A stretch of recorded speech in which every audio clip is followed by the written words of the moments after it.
जब से डिज्नी ने 20th सेंचुरी फॉक्स को खरीदा है तब से कई सारे रूमर्स और कंफर्मेशन निकल कर आ रही हैं कि एक्समैन यानी म्यूटेंट एमसीयू में आने वाले हैं, क्योंकि एक्समैन के राइट्स अब मार्वल के पास वापस आ चुके हैं। जिन राइट्स के आते ही डेडपूल 3 की भी मार्वल की तरफ से अनाउंसमेंट कर दी गई थी। और ये मैं क्या सुन रहा हूँ कि लोग डेडपूल 3 को द फ्लैश सेकंड बोल रहे हैं, जिस चीज का डर तो मुझे भी लग रहा है कि कहीं मार्वल वाले द फ्लैश की तरह ही डेडपूल 3 की भी पुंगी न बजा दें, क्योंकि इसकी फिल्मिंग को सिर्फ कुछ ही हफ्तों में शूट करके खत्म कर दिया गया है, जबकि हॉलीवुड में इस time writer guilds of America वालों की स्ट्राइक चल रही है। और ये एक लौता रीजन नहीं है मेरे डर का जो मैं डेडपूल 3 को लेकर इतना अनसिक्योर फील कर रहा हूँ। एक रीजन ये भी है कि डेडपूल 3 एमसीयू में रियल मल्टीवर्सल लेवल का मैडनेस क्रिएट करेगी, जिसमें वुल्वरीन और डेडपूल के तो मल्टीपल वेरिएंट होंगे ही, साथ ही कई और सुपर हीरो कैरेक्टर के भी वेरिएंट देखने को मिलेंगे, जैसे डॉक्टर स्ट्रेंज और मदर वांडा जो अर्थ 838 वाली होगी। घबराओ नहीं, जिस टॉपिक के लिए आप यहाँ हो मैं उस टॉपिक पर थोड़ी देर में आने वाला हूँ। और 2 कैरेक्टर की भी रूमर्स निकल कर आ रही है, जिसके बारे में मैं पहले ही बात कर चुका हूँ, लेकिन फिर भी जो बंदे नए हैं उनकी नॉलेज के लिए बता देता हूँ। 2003 में जब मार्वल एमसीयू यानी मार्वल सिनेमैटिक नहीं हुआ करता था,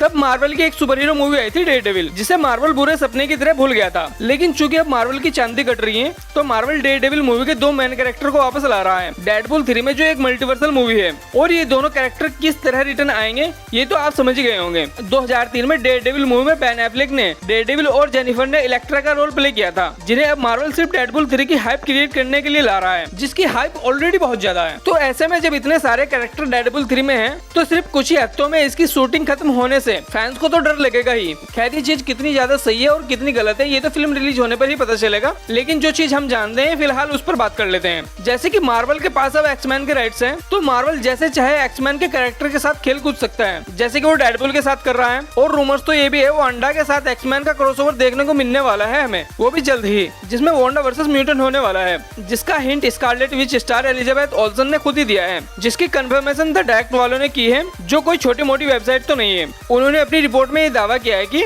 Scarlett Witch star Elizabeth Olsen हमारे इंडियन लोंडो की दिलों की धड़कन, वो म्यूटेंट यानी एक्समैन के बारे में जानना चाहती हैं और एमसीयू में एक्समैन का स्कारलेट विच के साथ क्रॉसओवर भी देखना चाहती है। साथ ही ये भी कि वो अपने यानी स्कारलेट विच की हिस्ट्री के बारे में भी जानना चाहती है, जिसका सिंपल सा रीजन है और ये हो भी सकता है एमसीयू में जल्द ही, क्योंकि स्कारलेट विच कॉमिक में एक म्यूटेंट है जो मैग्नेटो की लड़की है और ट्विन से क्विकसिल्वर की। हमें एमसीयू में किसी भी मूवी या सीरीज में अब तक स्कारलेट विच का म्यूटेंट कनेक्शन नहीं दिखाया गया है। रीजन राइट्स जो अब मार्वल के पास वापस आ चुके हैं, जिसे एमसीयू में वांडा का म्यूटेंट होना और मैग्नेटो की लड़की होना ये सब जानने को मिल सकता है, जिस क्वेश्चन से मार्वल अब तक बचता हुआ आ रहा था। लेकिन अब चूंकि चीजें अलग हैं, तो एमसीयू में स्कारलेट विच वर्सेस म्यूटेंट और हाउस ऑफ एम जैसे बड़े इवेंट देखने को मिल सकते हैं। वेल तो भाई लोगों, इस वीडियो को यहीं पर रैप अप करते हैं, मिलते हैं किसी और वीडियो में किसी और टॉपिक पर।